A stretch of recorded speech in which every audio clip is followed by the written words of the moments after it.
لبیک یا حسین، لبیک یا حسین، لبیک یا حسین، لبیک یا حسین، لبیک یا حسین، لبیک یا حسین۔ الحمد للہ الذی ہدانا لہذا وما کنا لنہتدی لولا ان ہدانا اللہ لقد جاءت رسل ربنا بالحق والصلاة والسلام علی سید اسلم ما فی الوجود سر اللہ کل موجود نقطۃ دائرۃ الوجود صاحب لواء الحمد والمقام المحمود سیدان المجدد والمصطفى الامجد وبالقاسم محمد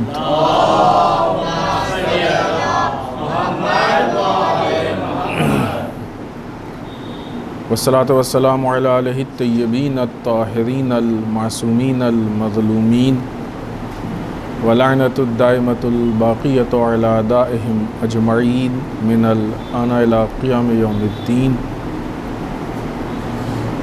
اما بعد فقد قال الحکیم بسم اللہ الرحمن الرحیم الذی خلق الموت والحیات لیبلوکم ایکم احسن عملا۔ صلوات پر محمد وآل محمد۔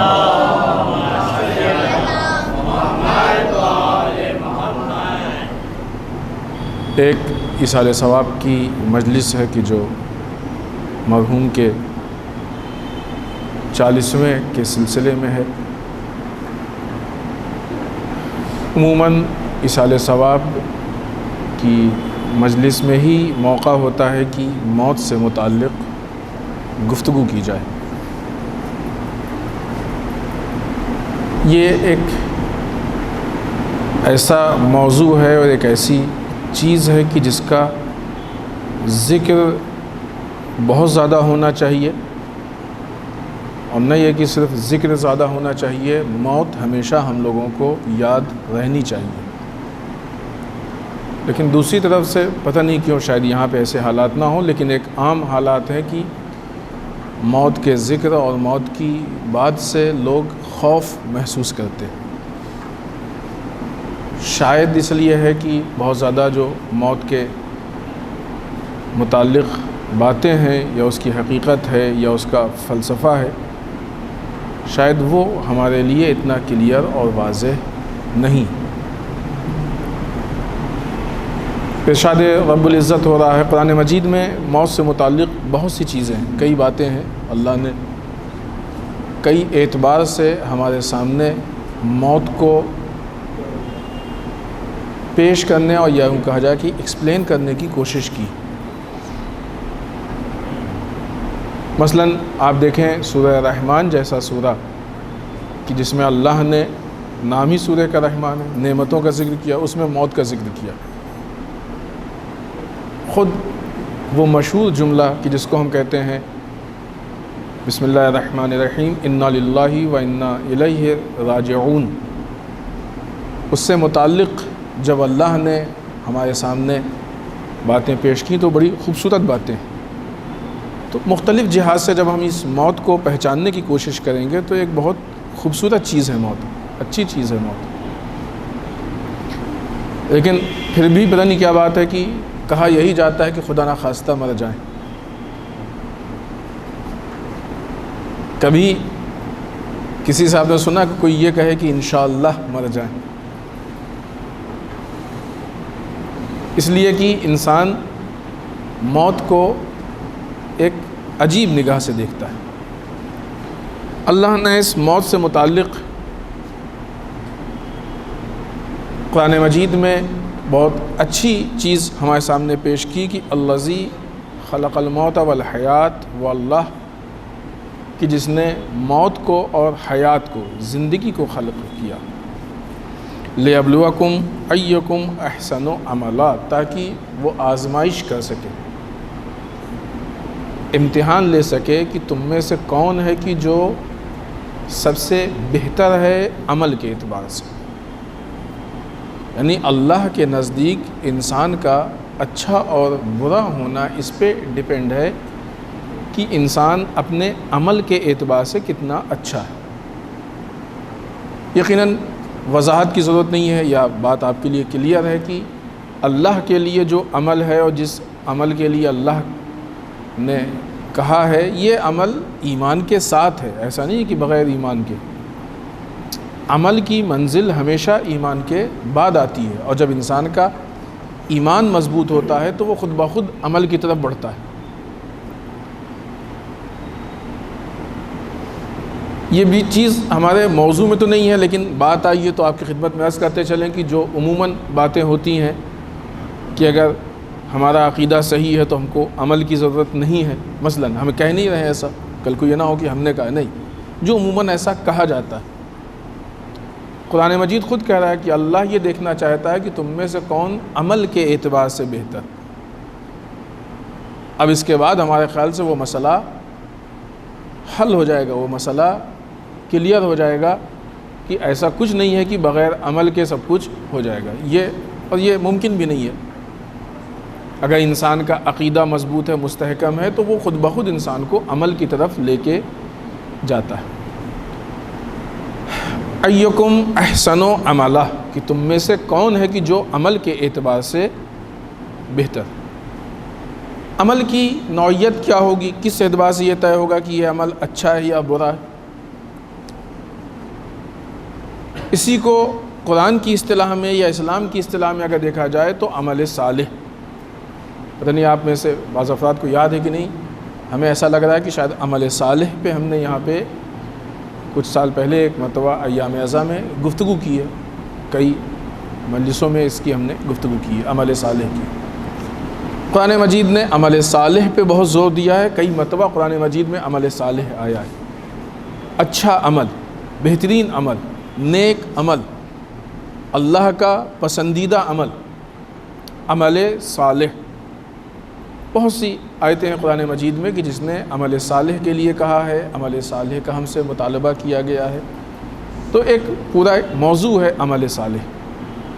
اللہ اپنے بندوں کو جس اعتبار سے دیکھنا چاہتا ہے، یا یوں کہا جائے کہ اللہ کے نزدیک بندوں کا اچھا اور برا ہونا یہ اس اعتبار سے طے ہوتا ہے کہ بندہ عمل کے اعتبار سے اچھا ہے یا برا ہے، اور مرنے کے بعد جو انسان کے حالات ہوتے ہیں وہ اسی اعتبار سے طے ہوں گے۔ وہ بات ذہن میں رہے جو ہم نے ابتدا میں عرض کی ہے کہ یہاں پہ عمل یعنی ایمان کے ساتھ، بغیر ایمان کے عمل کی یہاں پہ کوئی گنجائش نہیں ہے۔ یہ جو بات ہے پوری ایمان کے ساتھ عمل کی ہے۔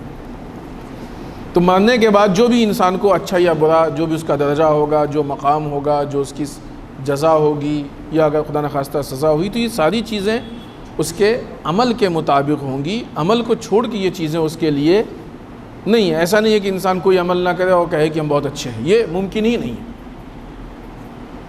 ظاہری اعتبار سے اگر اس کی دلیل ہم دیکھنا چاہیں یا بہت ہی واضح اعتبار سے دیکھیں اس کو، تو رسول اللہ صلی اللہ علیہ وآلہ وسلم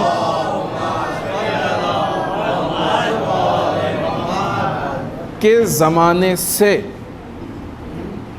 ائمہ کے زمانے تک دیکھیں، وہ تحریکیں، وہ شخصیات، وہ اصحاب کی جن کی تعریف کی جاتی ہے، آیا یہ عمل کے اعتبار سے صحیح تھے، بہتر تھے، یا نعوذ باللہ استغفر اللہ بے عمل تھے؟ کسی کا بھی آپ نام لے لیجئے، اصحاب کی گفتگو کیجئے، پہلے تو معصومین کو دیکھیے، خود رسول، ائمہ، اصحاب کی گفتگو لیجئے۔ جناب سلمان کیسے تھے؟ جناب مالک اشتر کیسے تھے؟ جناب ابو ذر کیسے تھے؟ جناب عمار کیسے تھے؟ کوئی آدمی یہ کہہ سکتا ہے کہ نعوذ باللہ استغفر اللہ مثلا جناب عمار اپنی زندگی میں نماز نہیں پڑھتے تھے؟ ہے کسی کے پاس کوئی ایسی روایت؟ جناب سلمان اپنی زندگی میں نمازیں نہیں پڑھتے تھے؟ اگر علی کی محبت کے بعد نعوذ باللہ عمل کی ضرورت نہیں ہے تو ان سے زیادہ کون علی سے محبت کرتا تھا؟ بلکہ الٹا دکھ رہا ہے کہ کہ جس کو علی سے جتنی زیادہ محبت ہوئی اتفاقاً وہ نماز سے اور نزدیک اور مانوس دکھ رہا.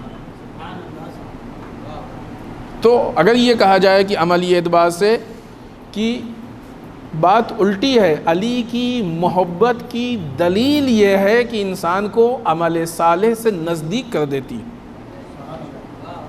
مسئلہ صرف ایک نماز کا نہیں ہے، نماز تو ہم نے بعنوانی مثال آپ کے سامنے پیش کی.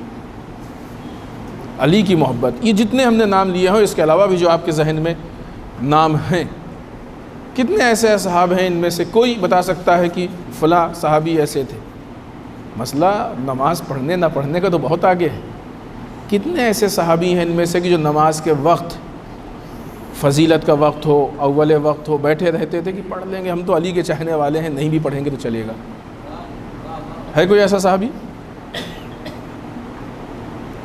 بہترین اصحاب کہ جن کی تعریف خود سرکار سید الشہداء نے کی ہے، کربلا کے اصحاب، میدان جنگ میں مسلح بچھا کے دکھا دیا کہ دیکھو ہماری قربت کی دلیل یہی ہے کہ ہم عمل صالح میں مستحکم ہیں، نیک عمل میں مستحکم ہیں. قیامت میں اسی عمل صالح کے مطابق انسان کے درجات طے ہوں گے.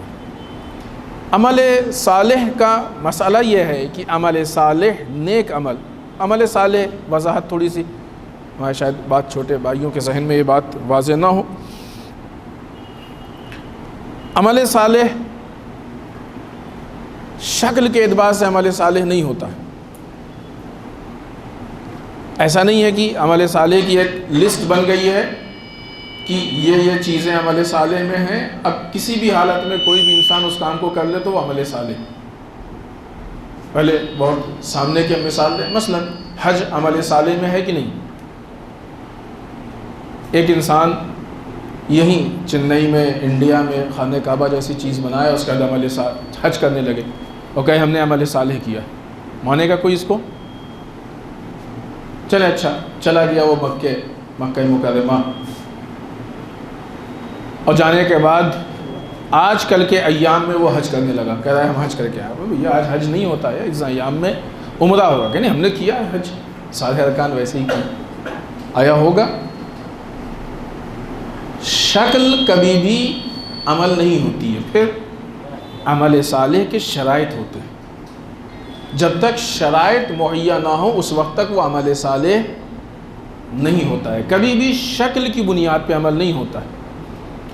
اس کے لیے ضروری یہ ہے کہ اس کا صحیح وقت ہونا چاہیے اور صحیح جگہ ہونی چاہیے. صحیح وقت نہیں ہوگا تب بھی عمل صالح نہیں ہوگا، صحیح جگہ نہیں ہوگی تب بھی عمل صالح نہیں ہوگا. دونوں چیزیں صحیح ہوں گی تب عمل صالح ہوگا.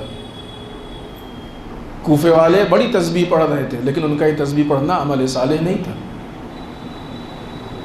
ابو موسیٰ اشعری بہت اللہ اللہ کرتا تھا لیکن اس کا یہ اللہ اللہ کرنا عمل صالح نہیں تھا. کیوں؟ اس لیے کہ اس وقت عمل صالح یہ تھا کہ جا کے وقت کے امام کی نصرت کی جائے. یہ عمل صالح. وہ وقت کس چیز کا وقت تھا؟ وہ وقت اس چیز کا وقت تھا کہ امام کے نزدیک رہ کے امام کی نصرت کی جائے. اب وہاں پہنچنے کے بعد تسبیح پڑھیں گے تو وہ بھی عمل صالح، نماز پڑھیں گے وہ بھی عمل صالح، حتیٰ امام کی اطاعت میں اس انتظار میں بیٹھیں گے کہ امام کیا حکم دیتے ہیں تو یہ انتظار بھی عمل صالح. لیکن ایک انسان اپنے سے اگر فیصلہ کر لے اور امام کو چھوڑ کے حج بھی کر لے تو وہ حج اس کا عمل صالح نہیں ہے.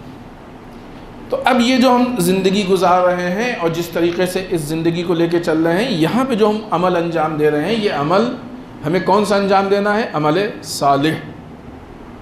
یہ دو مرحلے ہو گئے. پہلا مرحلہ یہ ہو گیا کہ بغیر عمل کے کچھ نہیں ہونے والا. یہ فالتو کی بات ہے، یہ سب دھوکہ دھڑی کی بات ہے کہ کچھ کرو نہ کرو سب ہو جائے گا. یہ غلط ہے.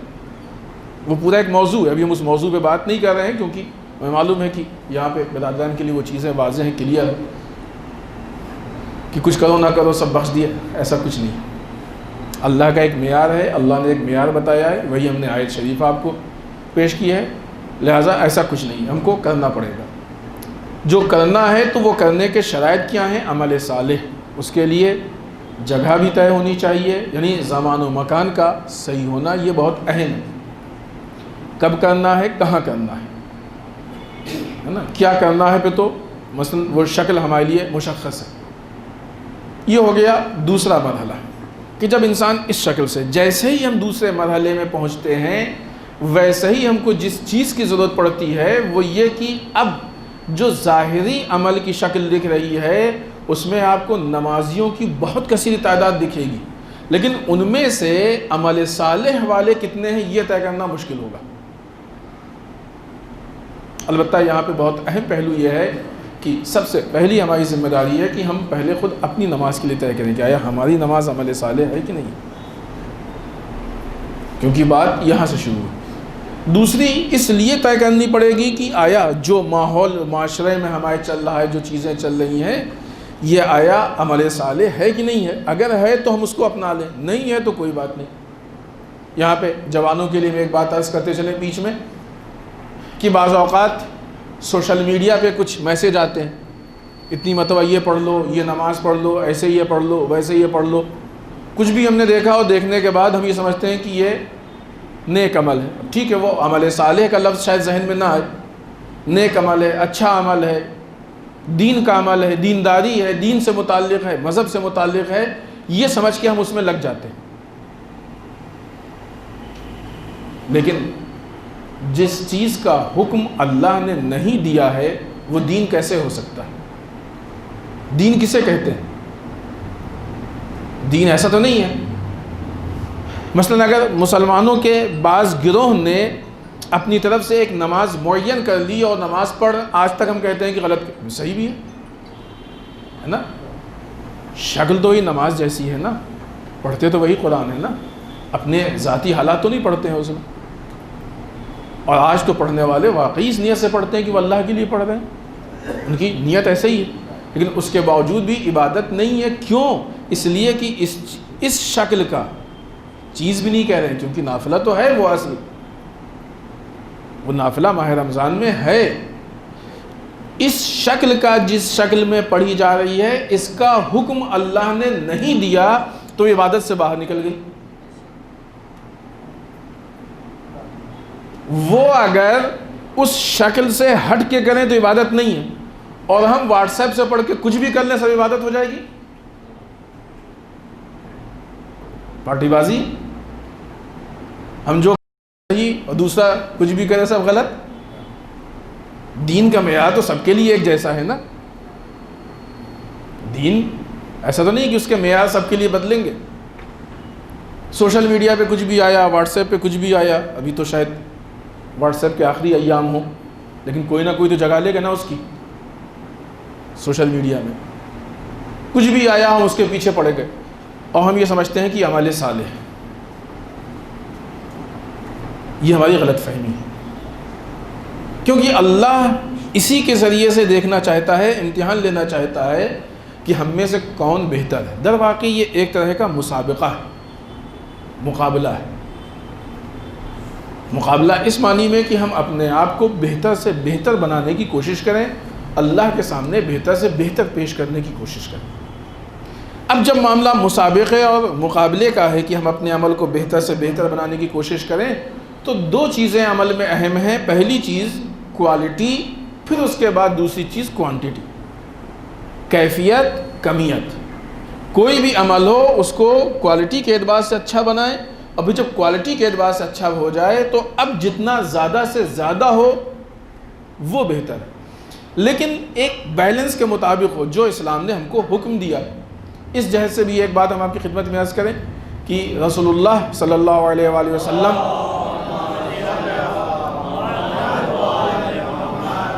اور مولا کائنات علیہ الصلوۃ والسلام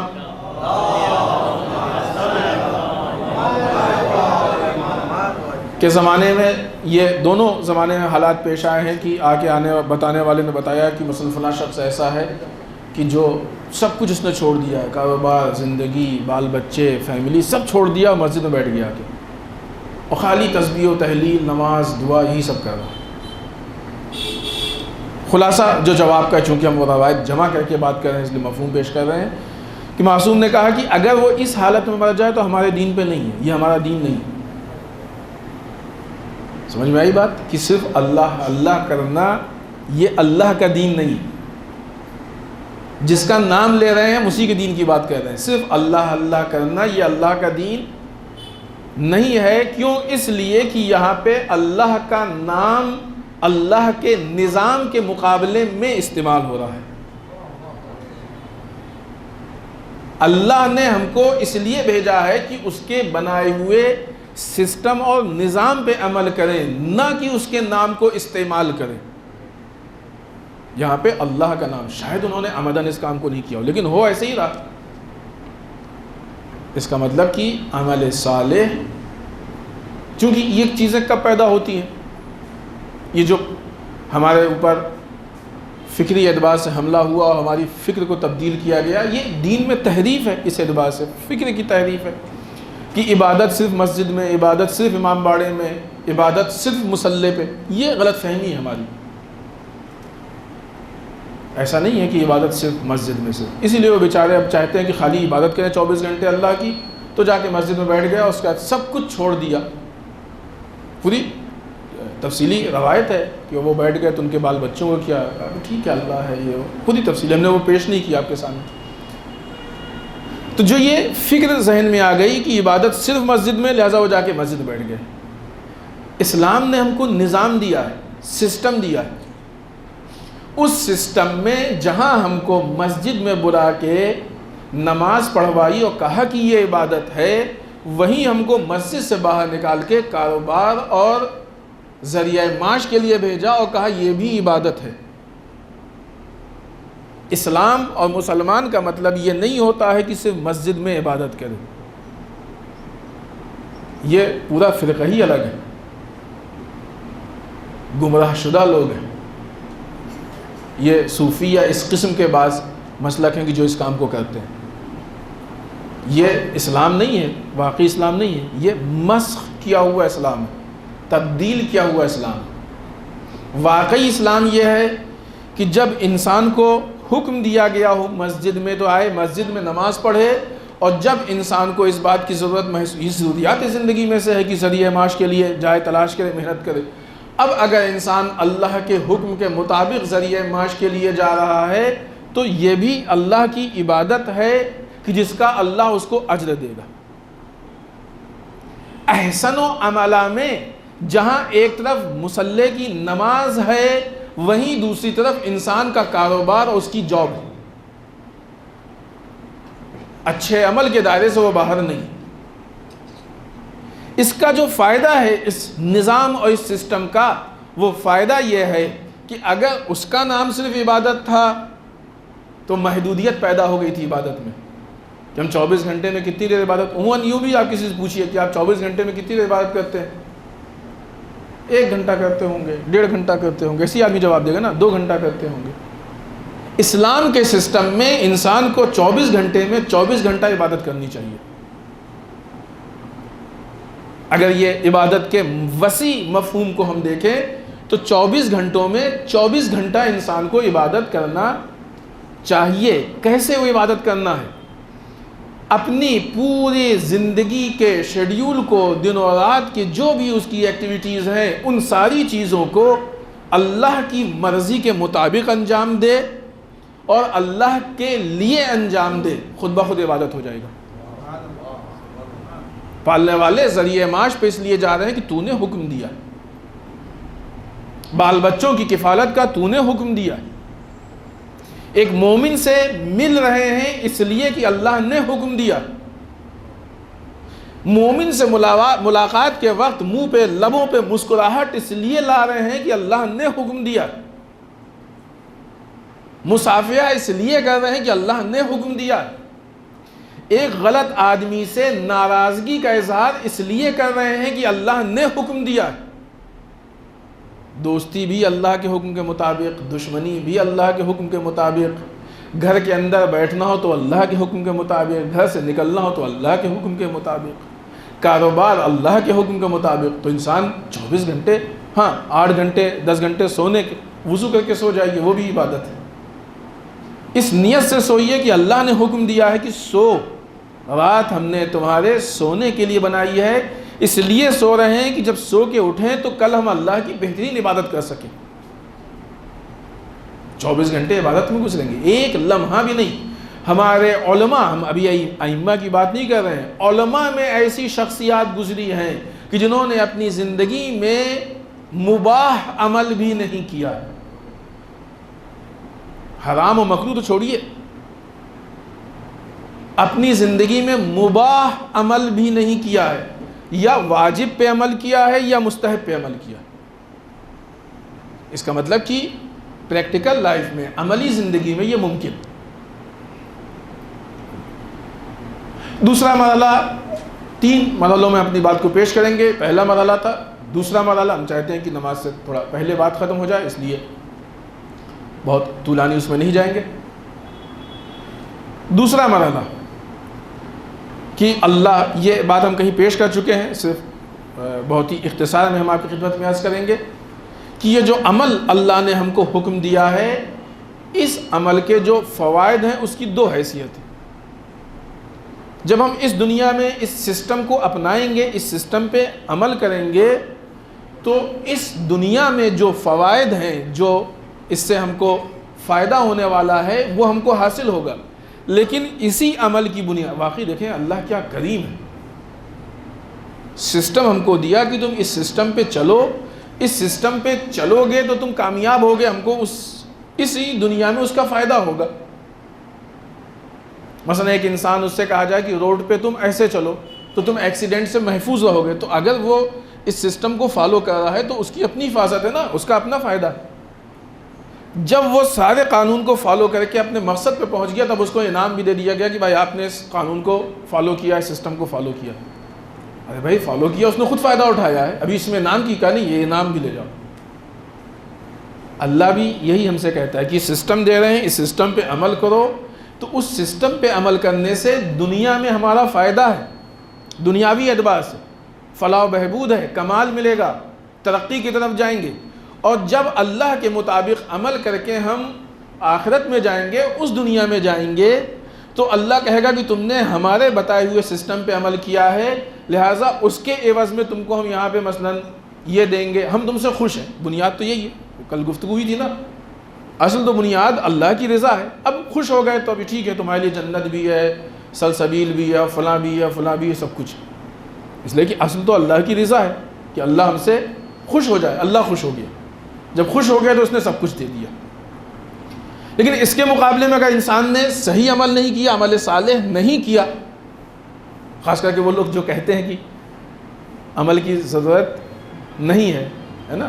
بات آئی ہے تو ہم ایک جملہ عرض کرتے چلیں. ہم نے پہلے بھی عرض کیا کہ ہمارے موضوع میں نہیں ہے، ورنہ اس پہ تفصیل سے بات کرتے، لیکن بات آئی ہے بھی ذہن میں.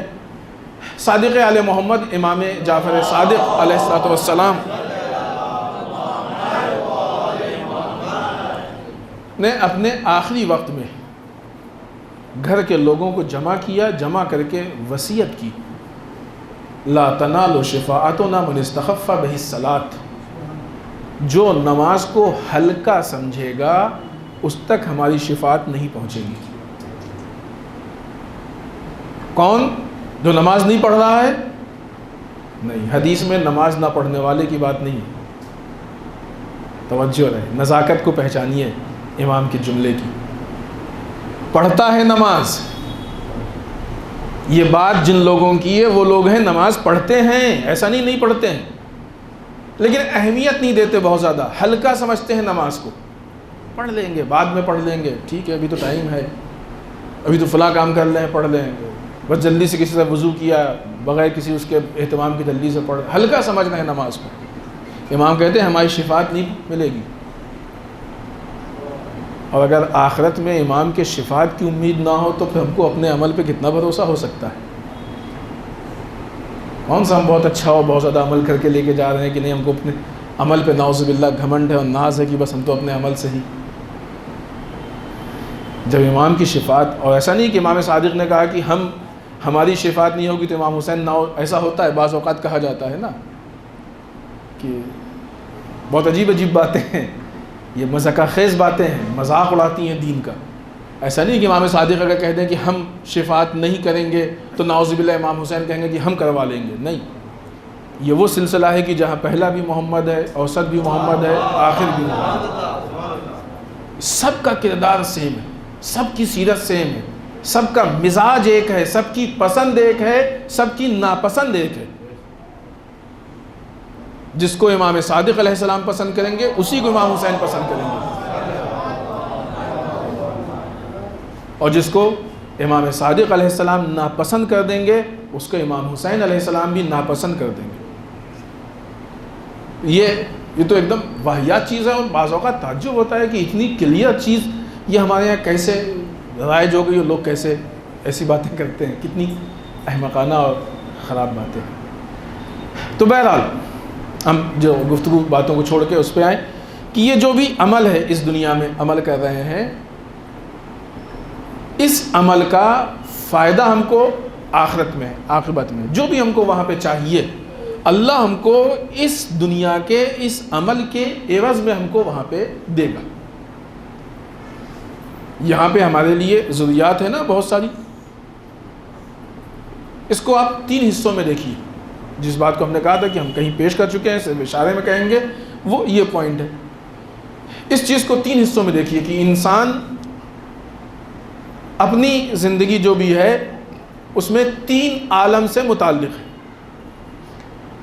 ہم ابھی جو یہاں پہ اس دنیا میں ہیں، ہم جہاں سے آئے ہیں وہ ایک عالم تھا، ماں کا شکم، ماں کے پیٹ۔ جہاں جائیں گے وہ ایک الگ عالم ہے، اور جہاں رہ رہے ہیں وہ ایک الگ عالم ہے۔ جب ہم پیدا ہوئے ہیں، ماں کے شکم میں تھے، اس وقت اللہ نے جب اس عالم میں آئے ہیں تو ہم اپنی آنکھیں لے کے آئے، کان لے کے آئے، ناک، زبان، ہاتھ، پیر سب لے کے آئے۔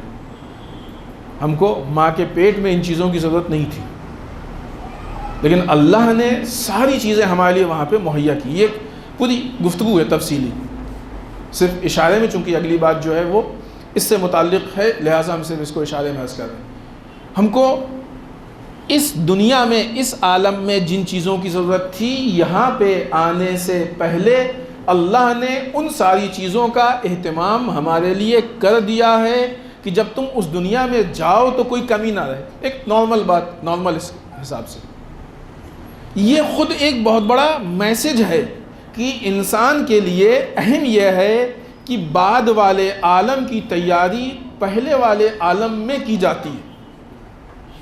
اس عالم میں اگر ہم کو ہاتھوں کی ضرورت ہے تو اس کی تیاری ماں کے شکم میں، پیروں کی ضرورت ہے تو وہ بنے گا ماں کے شکم میں، آنکھوں کی ضرورت ہے تو ماں کے شکم میں، جو بھی یہاں پہ۔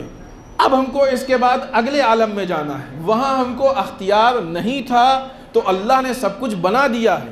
یہاں اب اللہ نے ہم کو اختیار دے دیا اور کہہ دیا اگلے عالم میں تم کو جن چیزوں کی ضرورت ہے وہ یہاں سے بنا کے لے کے جاؤ۔ یہ نہیں ہو سکتا ہے کہ ایک آدمی پیدائشی طور پہ ایسا پیدا ہو کہ اس کے بدن میں پیر ہی نہیں، اب یہاں پہ آ کے پیر بننے لگے، وہیں سے بن کے آئے گا۔ اب اگر وہاں بھی اسی حالت میں چلا گیا تو اب وہ نہیں بننے والا، یہیں سے لے کے جائیں گے۔ ہماری پرابلم، ہماری مشکل یہ ہے کہ جب ہم عمل کرتے ہیں تو اپنے اس عالم اور اس عالم کے رشتے کو فراموش کر دیتے ہیں۔ نتیجہ یہ ہوتا ہے کہ سارا عمل ہمارا اسی عالم کے مطابق ہوتا ہے، اس عالم کے لیے ہوتا ہی نہیں۔ ہم نے شروع میں ایک جملہ عرض کیا تھا نا کہ لوگ موت سے گھبراتے ہیں۔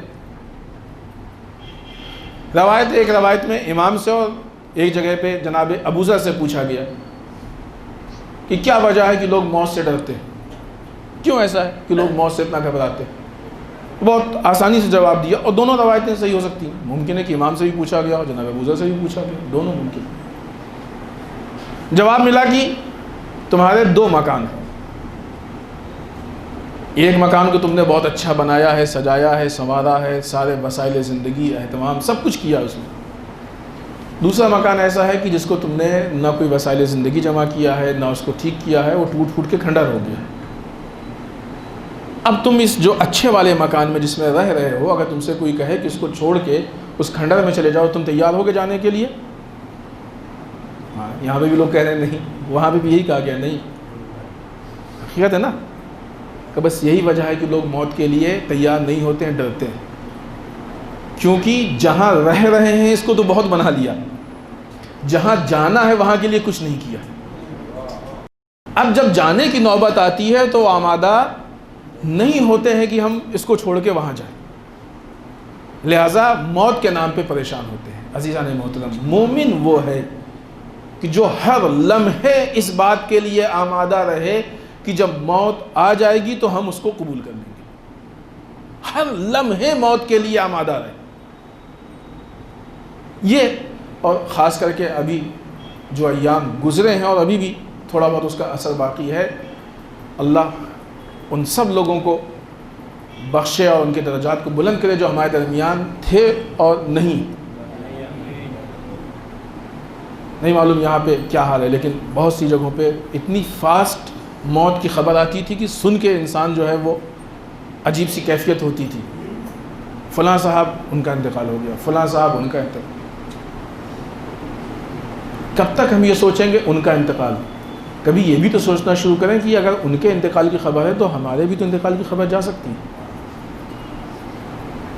یہ ایک پوری گفتگو ہے کہ یہ موت، ایصال ثواب، مجلس، یہ ایسا نہیں ہے کہ یہ سب صرف اس لیے ہے کہ مرنے والے کو فائدہ پہنچائے. نہیں، ایصال ثواب کی مجلس سے مرنے والے کو جو ایصال ثواب ہے وہ اپنی جگہ پہ ہے، لیکن اصل جو فائدہ ایصال ثواب ہے وہ ہم زندوں کا ہے. کاش کسی کے اندر یہ احساس پیدا ہو جائے کہ جیسے آج ہم دوسرے کی مجلس میں بیٹھے ہیں، کل کو ہماری مجلس میں بھی لوگ ایسے ہی بیٹھیں گے. جیسے ہی یہ احساس ہوگا انسان کا عمل تبدیل ہو جائے گا، زندگی تبدیل ہو جائے گی، انسان ایک دم بدل جائے گا. تو بہرحال ساری مشکل یہ ہے کہ ہم نے جو کچھ بھی کیا ہے وہ اس عالم کے لیے کیا ہے، اس عالم کے لیے. ان حالات میں جب ہمارے سامنے موت اتنی زیادہ ہے تو اب حد اقل ہم کو اتنا تبدیل ہو جانا چاہیے کہ ہم کو مرنے کی تیاری کر لینی چاہیے. دیکھیں مرنا تو ہے ہی، تیاری کریں یا نہ کریں اس سے تو نہیں بچ سکتے. تو بہتر یہ ہے کہ تیاری کر لیں. بغیر آمادگی کے جائیں گے تو مشکلات ہوں گی، پریشانیاں ہوں گی. تو بہتر یہ ہے کہ تیاری کر لیں. عقل مندی اسی کا نام. بلا وجہ سے امید بیٹھے نہیں ابھی تو ہم کو مثلاً 25 سال اور جینا ہے. کس نے بتا دیا 25 سال اور جینا؟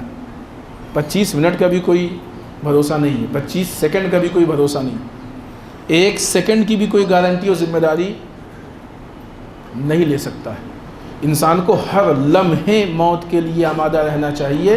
یہ مومن کے ایمان کے مستحکم ہونے کی دلیل. اب یہاں پہ وہ آخری چیز جو ہم آپ کی خدمت میں پیش کرنا چاہتے ہیں کہ ابھی یہ بات طے ہو گئی کہ ہم کو مرنا ہے، موت آنی ہے، عمل صالح، یہ ساری چیزیں ہیں. اب جب یہ طے ہو گیا کہ ہم کو مرنا ہی ہے تو اب ہم کو کوشش یہ نہیں کرنی چاہیے کہ ہم اپنے آپ کو موت سے بچائیں. پتہ نہیں یہاں پہ اس طرح کی رسومات ہیں کہ نہیں. بہت سی جگہوں پہ ایسی بھی رسمیں ہیں، فلاں کام کریں گے تو موت جلدی آتی ہے، فلاں کام کریں گے تو ایسا کچھ ہے یہاں پہ؟ الحمدللہ نہیں. جہالت ہے یہ. بہت سی جگہوں پہ ایسا ہوتا ہے، ایسا کرو، یہ نہ کرو، وہ کرو، 40واں اتنے دن پہ ہو، تیجا اتنے دن پہ ہو، یہ ایسا ہو ویسا ہو. بلا وجہ کی محنت ہے، کوئی اس کا محصل نہیں. محنت اس جہت پہ کرنی چاہیے کہ اپنی موت کو خوبصورت بنائے. موت تو ہم کو لینی آئے گی، اس کی شکل کو تبدیل کریں. ہم لوگ دعا کرتے ہیں نا، بہت سی دعاؤں کے جملے ہیں کہ پالنے والے ہم کو محمد و آل محمد علیہ الصلوۃ والسلام کی موت جیسے ان کی موت ہے عطا کر. بہت آسان ہے. ہم اپنی زندگی کو ان کی زندگی جیسی تبدیل کرنے کی کوشش کر لیں، موت ویسے ان کی جیسی آ جائے گی. در واقع یہ موت زندگی کا نتیجہ ہوتی ہے. انسان زندگی جیسی گزارے گا ویسی موت آ جائے گی. زندگی اچھی گزاریں، اور یہی وجہ ہے ابھی ہمارے درمیان بہت سارے لوگ شہید بھی ہوئے ہیں. بہت سے شہداء کی خبر. وہ کیوں شہید ہوئے ہیں؟ انہوں نے زندگی ایسی گزاری ہے کہ جو زندگی جاتی ہی شہادت کے راستے پہ. شہادت موت سے متعلق صرف نہیں ہے، زندگی سے متعلق ہے. انہوں نے زندگی ہی شہادت والی گزاری. جی کیسے ہو سکتا تھا کہ ان کی موت شہادت والی نہ ہوتی؟ تو اب اگر ہم اپنی زندگی کی روش کو تبدیل کریں تو خود بخود موت کی شکل تبدیل ہو جائے گی. جیسی زندگی ہوگی اسی حساب سے موت ہوگی. تو اب ہم سارا فوکس اس پہ کریں. وہ جو استعماری سازشیں ہیں اور جو دشمنان اسلام کی سازشیں ہیں کہ نہیں یہ کر لو اور شارٹ کٹ بہت سارے ہیں, 2 رکعت پڑھ لو تو یہ معاف وہ معاف, سب چھوڑیں, وہ فالتو کی چیز ہے, اس میں کوئی وہ نہیں. اصل مفہوم عمل صالح کو سمجھنے کے بعد زندگی کے ایک ایک لمحے کو اللہ کی مرضی کے مطابق اس کے راستے پہ گزارنے کی ایسی کوشش کی جائے کہ جس کے لیے کربلا ہمارے لیے آئیڈیل ہو اور ہمارا مقصد امام زمانہ عجل اللہ تعالیٰ فرجہ الشریف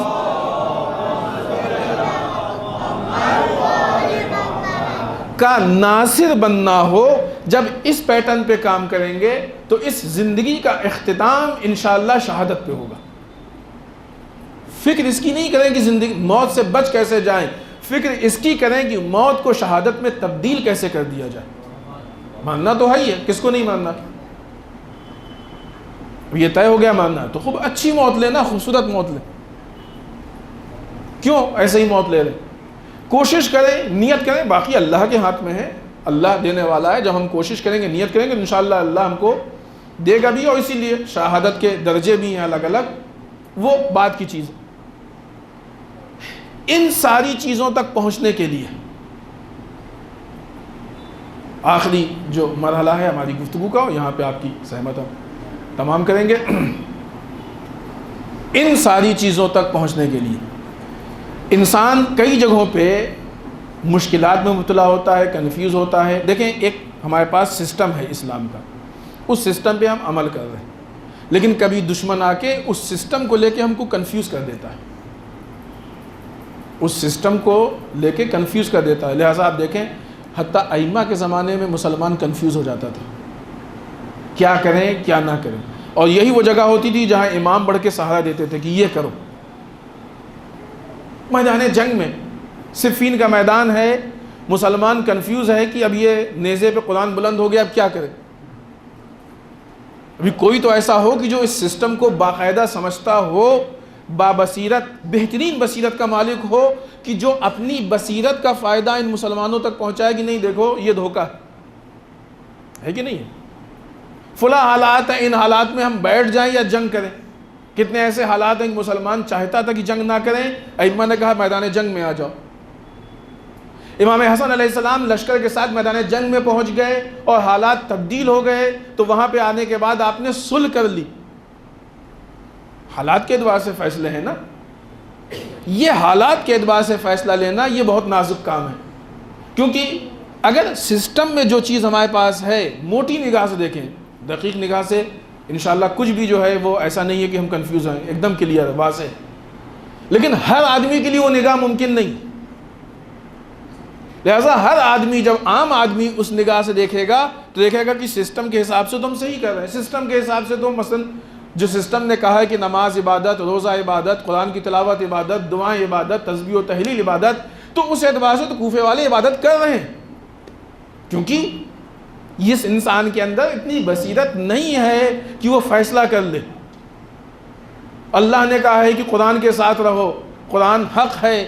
اب اگر صفین میں نعوذ باللہ استغفر اللہ لوگ قرآن کے لیے جنگ کو روکے دے رہے ہیں تو سسٹم کے حساب سے صحیح ہے.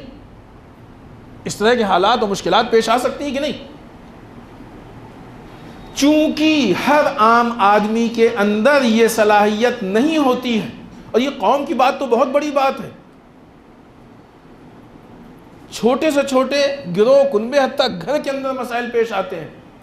چونکہ ہر عام آدمی کے اندر یہ صلاحیت نہیں ہوتی ہے کہ وہ صرف سسٹم کے مطابق اپنے ذمہ داری اور اپنے فرائض کا احساس کر لے, لہٰذا بغیر لیڈرشپ کے اس سسٹم پہ عمل ممکن ہی نہیں ہے. اسی لیے رسول کی شہادت کے بعد ایک وہ افراد آئے کہ جنہوں نے کہا کہ ہمارے لیے کتاب کافی ہے. رسول نے اور اللہ نے یہ کافی نہیں سمجھا کہ کتاب کافی ہے, لہٰذا کہا نہیں, خالی کتاب سے کام نہیں چلے گا, ہم تمہارے بیچ میں 2 چیزیں چھوڑیں گے, ایک کتاب اور اپنے اہل بیت. خالی کتاب کا استحصال ہوگا. جس امت نے کتاب کی جلد کا استحصال کر لیا تو کیا وہ متن کا استحصال نہیں کر سکتی ہے؟ خالی کتاب کا مس یوز ہو سکتا ہے، لہٰذا ایک لیڈر کی ضرورت ہے کہ جو تمہاری رہنمائی کرتا رہے کہ اس سسٹم پہ اس طریقے سے عمل کرو۔ ابھی آپ دیکھیں نا، لوگوں نے کہا کہ نماز کی ضرورت نہیں ہے، یہ ایسی چیزیں مشہور ہیں ہمارے درمیان، محبت ہے چلے گا۔ کس نے بڑھ کے سہارا دیا؟ امام صادق علیہ السلام کی حدیث نے، کہ اگر نماز کو ہلکا سمجھو گے تو ہماری شفاعت نہیں پہنچے گی۔ لیجیے، انہیں سے تو امید تھی کہ ان کی محبت ہے، وہ شفاعت کروا لیں گے، نماز پڑھیں نہ پڑھیں۔ انہوں نے صاف منع کر دیا، بھائی دیکھو غلط ہے، یہ غلط فہمی لے کے مت آنا۔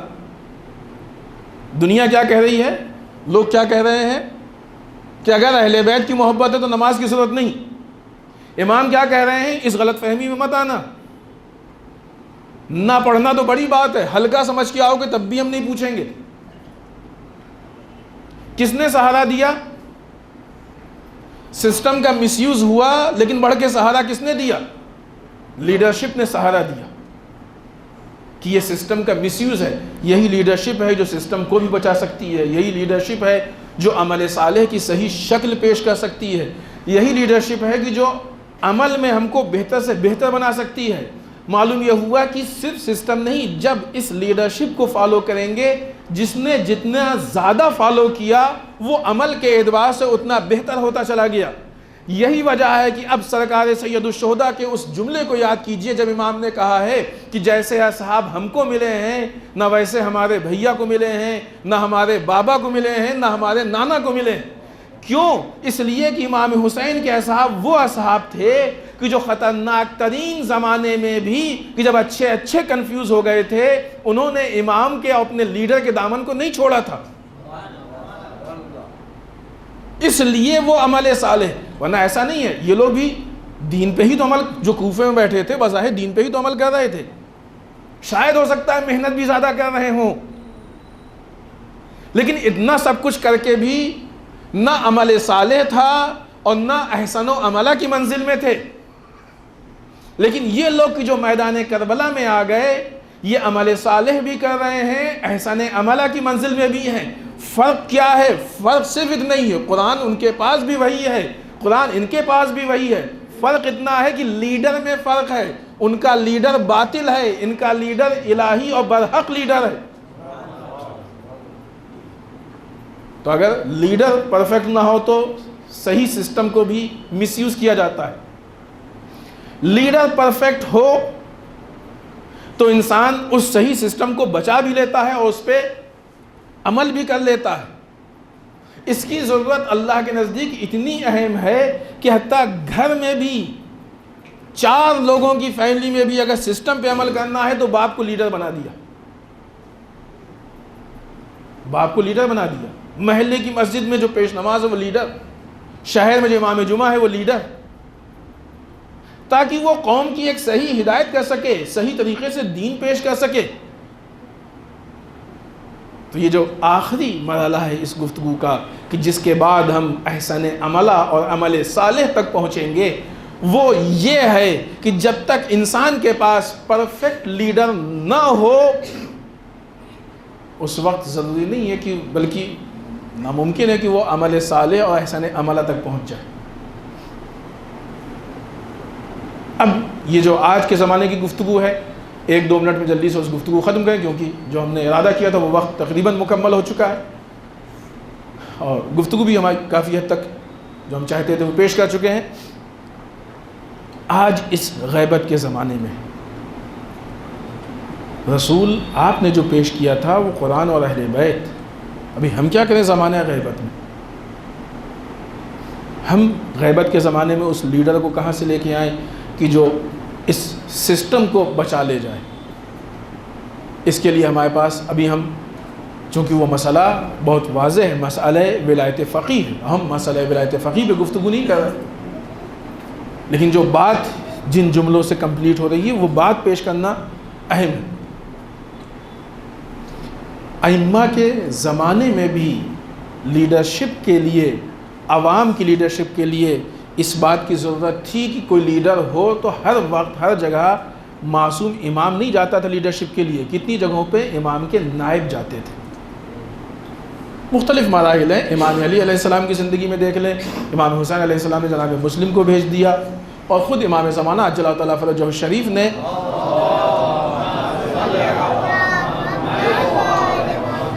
اپنی غیبت کے بعد غیبت صغریٰ کے زمانے میں 4 نائب معین کیے, اور چاروں غیر معصوم تھے. بتا دیا کہ ہماری غیبت کے زمانے میں ہمارے اور تمہارے بیچ میں جو لیڈرشپ ہوگی, جو تم کو ہم سے کنیکٹ کرے گی, جو ہمارے بیچ میں رابطہ اور واسطہ ہوگی کہ ہماری تعلیمات کو تم تک پہنچائے, یہ جو سلسلہ ہے یہ غیر معصوم ہی ہوگا, اس لیے کہ آخری معصوم تو پردہ غیب میں. اور اس کے علاوہ ہمارے پاس روایتیں بھی ایسی کہ جو علماء سے متعلق, ہم نے پہلے عرض کیا کہ چونکہ وہ موضوع نہیں کہ ان باتوں کو عرض کریں, لہٰذا آج جو نظام ولایت فقیہ ہے وہ اس لیڈرشپ کی جو ضرورت ہے قوم کو, اس کو پورا کرنے کے لیے ہے کہ جو ہمارے قوم کے ہر فرد کی ضرورت ہے, اور اس لیڈرشپ کو فالو کرنا ہم سب کی ذمہ داری ہے. اس لیے کہ یہ بات طے ہو چکی ہے کہ بغیر لیڈرشپ کے عمل صالح ہو جائے یہ خطرے میں, احسن و عملہ کی منزل میں آ جائیں یہ خطرے میں, جس کا نتیجہ کیا کہ عاقبت خطرے میں. کوئی ایسا لیڈر ہو کہ جو ان ساری چیزوں میں ہماری گمراہی سے حفاظت کرے اور ہم کو بتائے کہ یہ جو سسٹم پیش کیا گیا ہے, یہ جو نظام پیش کیا گیا ہے, یہ نظام تم کو کس طرف لے کے جا رہا ہے اور کس طریقے سے تم کو اس نظام سے بہکایا جا رہا ہے. اسی کا نام نظام ولایت فقیہ, جس کو دوسرے الفاظ میں نائب امام کہہ لیں. لہٰذا بس ہم نے اپنی بات ختم کی اور وقت بھی کافی ہو گیا ہے. لہٰذا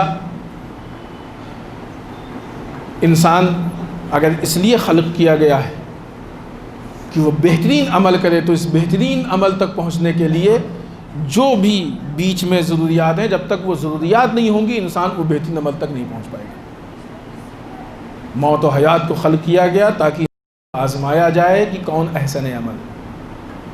یہ جو بیچ میں ائمہ کے زمانے میں بھی اس طرح کی مشکلات پیش آئی ہیں کہ ائمہ کے خلاف پروپیگنڈا, سسٹم کے خلاف پروپیگنڈا, لیکن جس کے پاس عقل تھی اس نے اس پروپیگنڈے سے اپنے آپ کو بچا کے رکھا ہے, اس کا شکار نہیں ہوا اور ائمہ سے دور نہیں ہو پایا. آج بھی ظاہر سی بات ہے کہ آج جو لوگ یہ چاہتے ہیں کہ ہم امام سے دور ہو جائیں, تو ظاہر سی بات ہے کہ امام سے دور کرنے کے لیے مثال کے طور پہ آپ یہاں سے بالفرض بنگلور جانا چاہتے ہیں. اب ایک آدمی چاہتا ہے کہ آپ نہ جائیں بنگلور, تو کیا کرے گا وہ تھوڑی آپ سے کہے گا کہ بنگلور اچھی جگہ نہیں ہے مت جائیے. نہیں, جس بس یا ٹرین سے آپ بنگلور جانا چاہتے ہیں اس کو مس کروا دے گا. آپ خود بخود نہیں پہنچ پائیں گے بنگلور, کیونکہ اگر آپ سے آگے یہ بحث کرے گا کہ بنگلور خراب جگہ ہے یہ وہ کہے گا, آپ کہیں گے عجیب آدمی, ہمیں معلوم ہے بہت اچھی جگہ, جھوٹ بول رہے ہو. آپ اس کی ایک بات نہیں سنیں گے, بھگا دیں گے آپ اس کو. اگر وہ آ کے آپ سے بنگلور کی برائی کرے کہ بنگلور بہت بری جگہ ہے مت جائیے, یہ خرابی وہ مشکل, موسم کی خرابی فلاں خرابی, آپ بھگا دیں گے کہ ہم سے جانتے ہیں, ہم تو جاتے رہتے ہیں, ہمیں معلوم ہے بہت اچھی جگہ ہے, جھوٹ بول رہا ہے. نہیں سنیں گے. پھر وہ کس کی برائی کرے گا؟ وہ بنگلور کی برائی نہیں کرے گا. یہ جس بس سے آپ جا رہے ہیں اس بس میں پرابلم ہے, یہ بس خراب ہو جائے گی, یہ بس آپ کو بنگلور نہیں پہنچائے گی, یہ بس وہاں کی نہیں ہے, اس بس کا راستہ الگ ہے, اس کا فلاں الگ ہے, یہ الگ ہے, وہ الگ ہے. کسی بھی طریقے سے کوشش کر کے وہ بس چھڑوا دے گا. جب آپ بس چھوڑ دیں گے, وسیلہ چھوڑ دیں گے, خود بخود بنگلور نہیں پہنچیں گے. ہم کو اپنے ائمہ کے ساتھ جانا ہے. اب اگر دشمنان اسلام آ کے MI6 والے آ کے کہیں کہ امام زمانہ اچھے نہیں ہیں, امام زمانہ کے پاس مت جاؤ, ان کی باتیں مت, کوئی سنے گا شیعہ؟ کوئی نہیں سنے گا, بھگا دیں گے مار کے, جھگڑا ہو جائے گا. پھر کیا کہے گا وہ؟ جو وسیلہ ہم کو اپنے امام تک پہنچا رہا ہے اس وسیلے کی برائی کرے گا, تاکہ کسی طریقے سے اس وسیلے کو ہم مس کر دیں تو خود بخود امام تک نہیں پہنچیں گے. بھلے ہی وہ الفاظ میں امام کی تعریف کرتے رہیں کہ کیا کہنا ہے امام آپ کے لیے, آپ آ جائیے, یہ بھی ہے وہ بھی ہے. خود ان الفاظ سے کیا فائدہ ہونے والا جب ہم امام تک نہ پہنچ پائیں. آج نظام ولایت فقیہ, نظام مرجعیت یہ وہ وسیلہ ہے کہ جو ہم کو ہمارے اہل بیت سے جا کے اہل بیت تک پہنچاتا ہے، جو ہم کو قرآن تک پہنچاتا ہے، جو اسلام اور اسلام ناب محمدی تک پہنچاتا ہے۔ اب جو لوگ یہ چاہتے ہیں کہ ہم سے اسلام چھین لیا جائے، جو یہ چاہتے ہیں کہ ہم سے قرآن چھین لیا جائے، جو یہ چاہتے ہیں کہ ہم سے اہل بیت چھین لیے جائیں، تو بجائے اس کے کہ وہ یہ کہیں کہ قرآن برا ہے، اسلام برا ہے، اہل بیت برے ہیں، وہ آ کے کہتے ہیں نہیں یہ مراجع برے ہیں، نعوذ باللہ، یہ ولی فقی کا نظام برا ہے۔ جب ہم ان کو چھوڑ دیں گے تو نہ ہم اہل بیت تک صحیح معنوں میں پہنچ پائیں گے، نہ قرآن تک پہنچ پائیں گے، نہ اسلام تک پہنچ پائیں گے۔ اس لیے کہ علماء ہی ہوتے ہیں کہ جو ہم کو دین تک پہنچاتے ہیں اور دین کو ہم تک پہنچاتے ہیں۔ جب ہمارے اور دین کے بیچ میں علماء کا واسطہ اور وسیلہ ہی نہیں رہے گا، یہ سارے وسائل کے مراحل ہیں۔ علماء اہل بیت تک پہنچاتے ہیں، اہل بیت رسول تک پہنچاتے ہیں، رسول اللہ تک پہنچاتا ہے۔ بیچ میں ایک جگہ سے وسیلہ اگر ڈسکنیکٹ ہو گیا تو وہ اللہ تک کا سفر ختم ہو جائے گا۔ احسن عمل کے لیے ضروری یہ ہے کہ سارے وسائل کی ہم حفاظت کریں۔ بس عزیزان محترم، چونکہ ایک ایصال ثواب کی مجلس اگرچہ یہ ایام صدیقہ طاہرہ کی شہادت کے ایام ہیں، لیکن ایصال ثواب کی مجلس ہے، لہٰذا ہم نے اس حساب سے موت کے متعلق بھی گفتگو کی، اور ایک مرد مومن کے ایصال ثواب کی مجلس ہے، لہٰذا سرکار سید الشہداء کی مصیبت میں سے چند جملے۔ یہی وہ دین کی جس دین کو اتنی آسانی سے پائمال کرنے کی کوشش کی جا رہی ہے، سرکار سید الشہداء اور آپ کے اصحاب نے اس دین کی بقا کے لیے سب قربانی دے دی۔ کتنی آسانی سے آج ہم لوگ دین کو نظر انداز کر دیتے ہیں۔ کوئی جا کے اس دین کی قیمت کو کربلا والوں سے پوچھے، یہ اتنی آسانی سے دین ہم تک نہیں پہنچ گیا ہے۔ اس دین کے تحفظ کے لیے علی اکبر کی جوانی قربان کی گئی ہے، اس دین کے تحفظ کے لیے ششمائے علی اصغر کو قربان کیا گیا ہے، اس دین کے تحفظ کے لیے قاسم کو قربان کیا گیا ہے، اس دین کی حفاظت کے لیے اون و محمد کو قربان کیا گیا ہے۔ حبیب جیسے صحابی قربان ہوئے ہیں، جون قربان ہوئے ہیں، مسلم بن اوسجا، اتنی ساری قربانی، اتنے سارے خون نے سینچا ہے، تب یہ دین آج ہم تک پہنچا ہے۔ اتنا آسان دین نہیں ہے کہ بڑی آسانی سے ہم دین کے متعلق فیصلہ لے لیتے ہیں، دین کو اپنے لیے استعمال کر لیتے ہیں۔ یہ وہ دین ہے کہ جو اللہ کی امانت ہے ہم سب کے پاس، کہ جس میں ذرا سا بھی تبدیلی خیانت کے مترادف ہوا کرتی۔ اور عزیزان محترم، یہ وہ عظیم دین ہے۔ دو قربانی آپ دیکھیے، ایک ہی شکم سے نکلنے والے دو بچوں کی، دو لوگوں کی، دو ذات کی قربانی۔ روز اول جب دین پہ حملہ ہوا تو صدیقہ طاہرہ نے اپنے بچے محسن کو شہید کیا، اس کی قربانی کو پیش کیا، بی بی کے فرزند محسن شہید ہوئے، اور دین آگے بڑھا، اس نے قربانی مانگی تو امام حسن شہید ہوئے، اور کربلا اس میدان کا نام ہے کہ جہاں پہ اسی فاطمہ کا لال حسین شہید ہو گیا۔ بہت سخت وقت تھا وہ زینب کے لیے کہ جب امام حسین اپنی بہن کے سامنے اس پرانے لباس کو پہن رہے تھے، جب بہن نے پوچھا بھیا یہ لباس کیوں پہن رہے ہیں، کہا بہن ہم نے سنا ہے کہ ہمارے مرنے کے بعد ہمارے جسم سے لباس اتار لیا جائے گا، ہم اس ارادے سے اس کو پہن رہے ہیں کہ شاید پرانا سمجھ کے اس کو ہمارے بدن پہ چھوڑ دیا جائے تاکہ ہمارا بدن برہنگی سے محفوظ رہ جائے۔ کتنا عجیب جملہ ہے، نواس رسول کی غربت کو پیش کر رہا ہے کہ اس کو اپنے آخری وقت میں اس بات کی فکر ہے۔ عزیزوں، مسلمان تو مطمئن ہوتا ہے کہ ہمارے مرنے کے بعد کوئی مسلمان آ کے ہم کو کفن دے دے گا۔ ایک صحابی رسول اگر اس دنیا سے رخصت ہو جائے اور اس کی بچی صرف قافلے سے اتنا کہہ دے کہ صحابی رسول کا جنازہ پڑا ہوا ہے تو ایک وقت میں 40 کفن نکل آئے، لیکن مسلمانوں کے درمیان نواس رسول کو اس بات کی فکر ہے کہ کہیں ہمارا جسم برہنہ نہ ہو جائے۔ یہ جملہ سن کے ہم لوگوں کو تکلیف ہوتی ہے، ثانیہ زہرا نے کیسے برداشت کیا ہوگا کہ ہمارا بھائی اپنے جسم کے برہنگی کی فکر میں ہے کہ کہیں جسم برہنہ نہ ہو جائے۔ ہاں عزاداروں، امام حسین کی رخصت بڑی عجیب رخصت ہے۔ ایک جملہ اور امام حسین کی رخصت پہ اختتام کہ امام جس وقت گھر سے خیمے سے نکلے ہیں، ایک چھوٹی سی بچی آگے بڑھی، بابا خدا حافظ، لیکن بابا ایک آخری تمنا ہے اس کو پورا کر دیجئے۔ کہا بیٹا کیا ہے؟ کہا بابا زمین پہ بیٹھ جاؤ اور اپنے ہاتھ سے ہمارے ساتھ وہ سلوک کرو جیسا یتیموں کے ساتھ کیا جاتا ہے۔ معلوم یہ ہوا کہ اس بچی کو یہ معلوم تھا کہ یتیموں سے کیسا برتاؤ کیا جاتا ہے۔ جناب مسلم بن عقیل کی لڑکی نے یہی تو کہا تھا نا، جس وقت جناب مسلم کی شہادت کی خبر آئی، امام حسین نے آغوش میں بٹھایا اور سر پہ ہاتھ پھیرا، گوشوارے پہنائے۔ بچی نے سوال کیا کہ امو جان کیا ہمارے بابا کی خیر تو ہے؟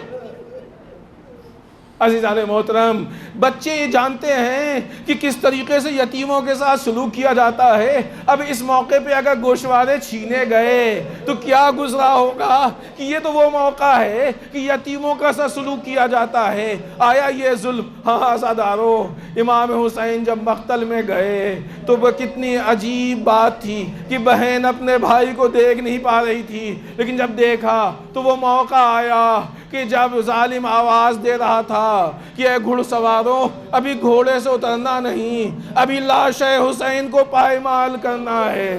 زینب اس منظر کو، اس آواز کو برداشت نہ کر سکی، عجیب جملہ کہا کہ جس کو سن کے پسر سعد بھی برداشت نہ کر پایا، لیکن حکم واپس نہیں لیا۔ ہاں عزاداروں، مرنے کے بعد جہاں کفن و دفن کا اہتمام ہوتا ہے وہاں نواس رسول کے لاشے کی پائمالی کا اعلان ہو گیا۔ گھوڑے دوڑ گئے، زینب تڑپتی رہی، لیکن کوئی نہیں تھا جو لاش حسین کو بچا لیتا۔ انا للہ و انا الیہ راجعون۔ بذنب قضائہ و تسلیم علیہ۔ آپ حضرات سے ایک بار پھر گزارش ہے کہ سورہ حمد 3 بار سورہ توحید تلاوت فرما کے مرحوم خادم حسین جدی، مرحومہ لطیف بیگم، مرحوم میر ناصر علی اور مرحومہ قدسیہ بیگم کے ارواح کو ہدیہ فرما۔